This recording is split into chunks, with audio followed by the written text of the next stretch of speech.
अस्सलाम वालेकुम नाजरीन, पाकिस्तान में अगर आपके बच्चे ज़्यादा होते जाएं तो कहीं ना कहीं एक्सपेंसेस मैनेज करना मुश्किल होता जाता है, क्योंकि कॉस्ट ऑफ लिविंग बहुत बढ़ जाता है। हर बच्चा अपने साथ एक अलग अखराजात का सिलसिला लेकर आता है। लेकिन कनाडा में जितने ज़्यादा आपके बच्चे होंगे उतना ज़्यादा गवर्नमेंट आपको बेनिफिट देगी। कैसे, वो मैं आपके साथ आज की इस वीडियो में शेयर करने वाला हूँ।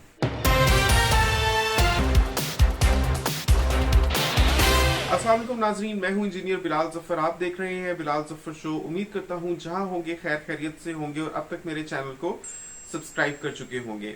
ये वीडियो देखने के लिए वक्त निकाला, इसके लिए मैं आपका तहे दिल से शुक्रगुजार हूं। नाजरीन, आज मैं आपको बताता हूं कनाडा चाइल्ड बेनिफिट्स के बारे में, जिसको सीसीबी बोलते हैं। कौन वो बेनिफिट्स ले सकता है, वो बेनिफिट्स कितने होते हैं और उन बेनिफिट्स से आपकी कितनी मदद हो सकती है। ये सारी चीजें आपको आज की इस वीडियो में पता चलने वाली है। तो सबसे पहले मैं आता हूं पहले सवाल के जवाब की तरफ। तो नाजरीन, अगर आप कनाडा चाइल्ड बेनिफिट्स लेना चाहते हैं तो उसके लिए या तो आप परमानेंट रेजिडेंट हो या आप सिटीजन हो।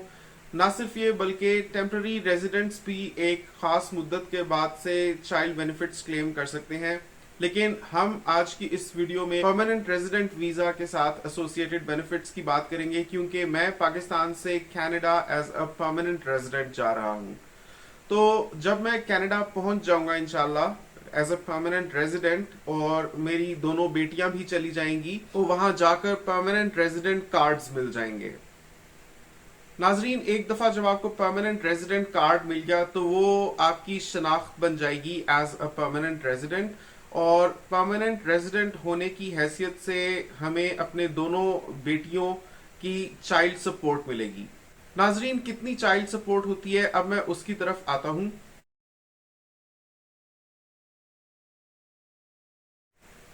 प्रेजेंटली एक बच्चे के लिए आपको लगभग $600 मिलेंगे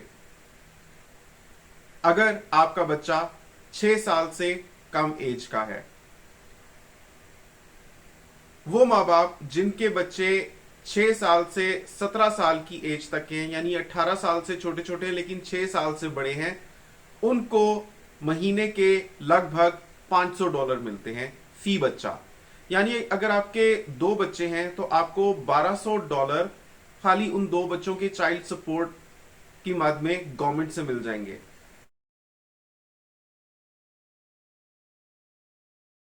अब ये पैसे आपके किस हद तक काम आ सकते हैं, वो आप ऐसे समझ लीजिए कि एक फैमिली ऑफ 4 पीपल, जैसे हम हैं, मैं, हिना और हमारी 2 बेटियां, जब हम कनाडा जाएंगे तो हमें ऑलमोस्ट $4,800 चाहिए होंगे मंथली बेसिस पर।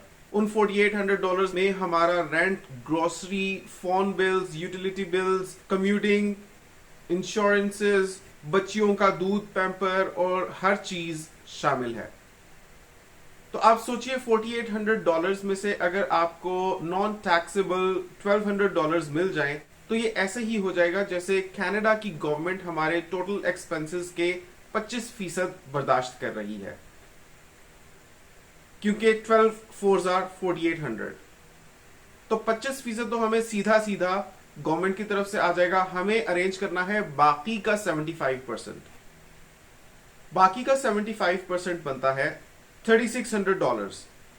अब जाते साथ इंसान को अपने प्रोफेशन से एसोसिएटेड जॉब मिल भी सकती है, लेकिन अक्सर ही परमानेंट रेजिडेंट्स को नहीं मिलती, उसके लिए कुछ वक्त दरकार होता है।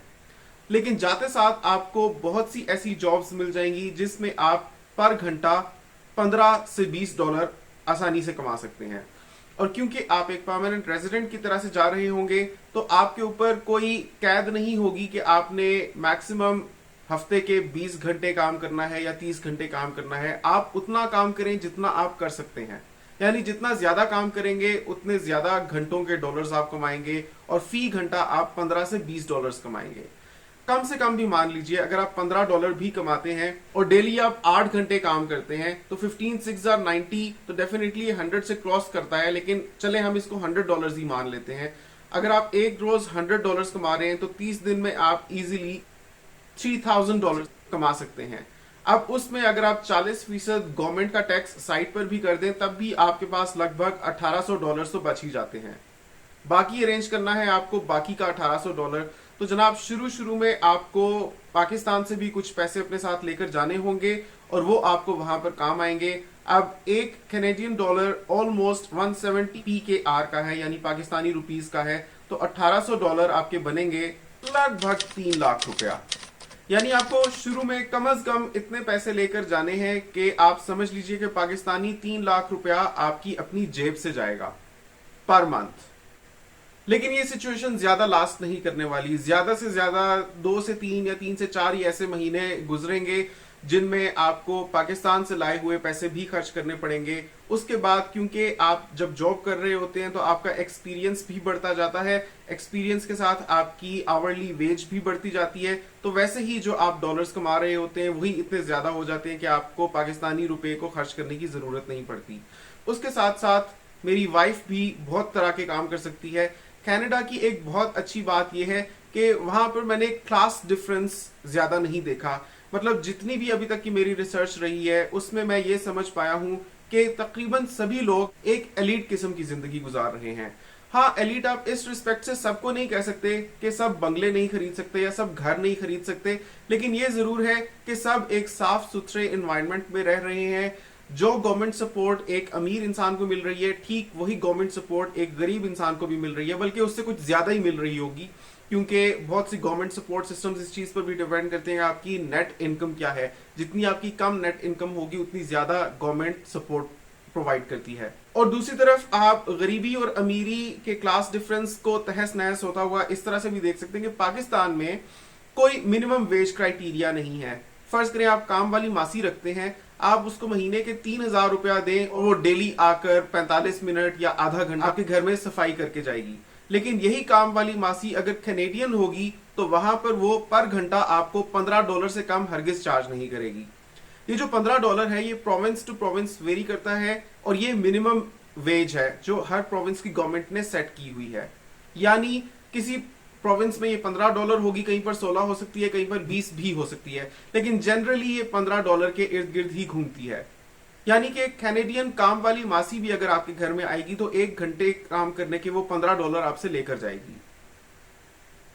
दूसरी तरफ अगर आप एक पढ़े लिखे एक हाई सोशल स्टेटस से आते हुए बंदे की तनख्वाह को देखें तो सकता है $20 हो या $25 हो पर आवर, लेकिन खाली यही नहीं देखना। एक $15 पर आवर कमाने वाली औरत और एक $25 पर आवर कमाने वाला बंदा डेली 8 घंटे काम करते हैं, तो जब उनकी सैलरी 30 से मल्टीप्लाई होगी फॉर मंथली इनकम तो फर्क बहुत ज्यादा हो जाएगा। आप ऐसा नहीं सोच सकते क्योंकि दोनों की जो सैलरीज है उनमें से समझ लीजिए कि तकरीबन 40% तो गवर्नमेंट को चला जाएगा, क्योंकि अमीर हो या गरीब हो सभी को टैक्सेस पे करने होते हैं और टैक्सेस ऑलमोस्ट 40% होते हैं। तो दोनों की वेजेस में जितना भी डिफरेंस था जब उनमें से 40% उड़ गया तो फिर वेज डिफरेंस और भी कम रह जाता है। कनाडा की गवर्नमेंट ने एक ऐसा सिस्टम बनाया हुआ है जहां पर अमीर अमीर से अमीर तर और गरीब गरीब से गरीब तर कम से कम सोशल सिस्टम्स को यूज करते हुए नहीं हो सकता। हाँ, कोई जद्दी पुश्ती अमीर हो, किसी को इनहेरिटेंस मिली हो इतनी ज्यादा, किसी के माँ बाप बहुत अमीर रहे हो, कहीं और से पैसा कोई लाया हो, तो डेफिनेटली वो तो अमीर होगा ही। लेकिन ये जो मिनिमम वेज क्राइटेरिया है और वो टैक्सेस जो गवर्नमेंट को दिए जाते हैं उन सब के साथ अमीरों और गरीबों की नेट इनकम में बहुत ज्यादा फर्क नहीं रह जाता।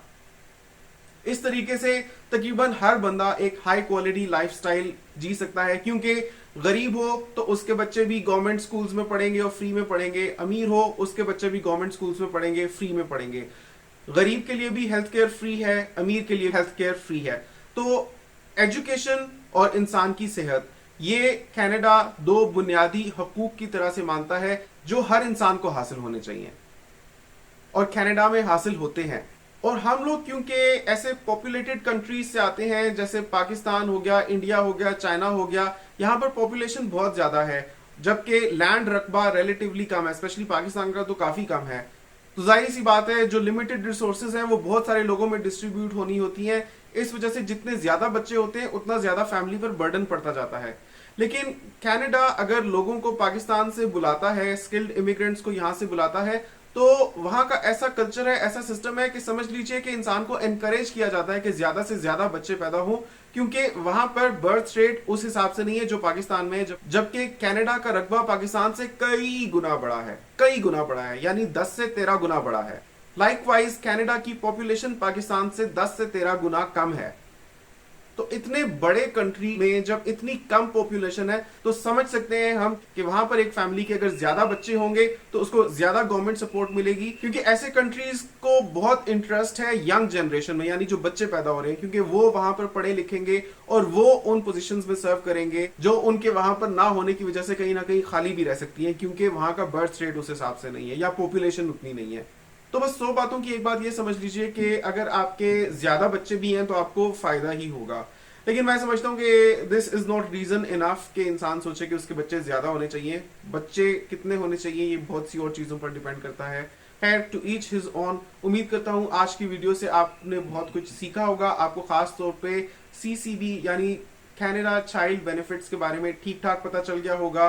और जैसे मैंने आपको बताया कि अगर आप एक फैमिली ऑफ 4 की तरह से जा रहे हैं कनाडा में और आपके दोनों बच्चे 18 साल से कम हैं, स्पेशली 6 साल से भी कम हैं, तो समझ लीजिए कि आपके जितने एक्सपेंस होने वाले हैं उनमें से 25% गवर्नमेंट आपको दे देगी। आपको सिर्फ बाकी का 75% अरेंज करना है। उसमें से लगभग 50% आप वहां पर जॉब करके अरेंज कर लेंगे और सिर्फ 25% होगा जो पाकिस्तान से ले जाए हुए पैसे वहां पर खर्च होंगे, वो भी शुरू के चंद महीनों में। उसके बाद आप टोटली वहां से कमाकर वहीं पर खर्च कर सकते हैं। और एक बंदा ना भी अगर पूरा कर पाए तो दोनों मिलकर इजीली इतने पैसे कमा सकते हैं कि उनमें से ठीक ठाक फिर बचा भी सकते हैं। और फिर जब डॉलर्स में पैसे बचते हैं तो फिर वारे न्यारे हो जाते हैं। मैं आपके साथ अपने पाकिस्तान से कनाडा जर्नी की ईचक बीचक शेयर करने वाला हूं, एक एक स्टेप आपको समझाने वाला हूं। आपके साथ आगे आने वाली वीडियोस में ये भी शेयर करूंगा कि कैसे आप कनाडा जा सकते हैं। और अगर आप मुझसे कनाडा जाने के लिए कंसल्टेशन चाहते हैं तो उसके लिए मैं आपके लिए नंबर स्क्रीन पर डिस्प्ले कर रहा हूं। आप मुझसे ऑनलाइन कंसल्टेंसी ले सकते हैं for a very nominal fee, but आपको एक सही डायरेक्शन दे दूंगा क्योंकि मैं खुद इस प्रोसेस से गुजरा हूं, मुझे सारी चीजों का अंदाजा है। तो शुरू से आपको ठीक गाइड करूंगा ताकि आपका टाइम ना वेस्ट हो और आप तभी अप्लाई करें अगर आप अप्लाई कर सकते हो और अगर आपकी एप्लीकेशन के सक्सेसफुल होने के चांसेस हो। उम्मीद करता हूं आज की वीडियो आपको बहुत पसंद आई होगी। लाइक और शेयर जरूर कीजिएगा। कमेंट्स में आपका कोई भी सवाल है तो वो मुझसे पूछिए, मैं आपको जरूर उसका जवाब दूंगा। मिलता हूं आपसे अगली वीडियो में, तब तक के लिए अल्लाह हाफिज।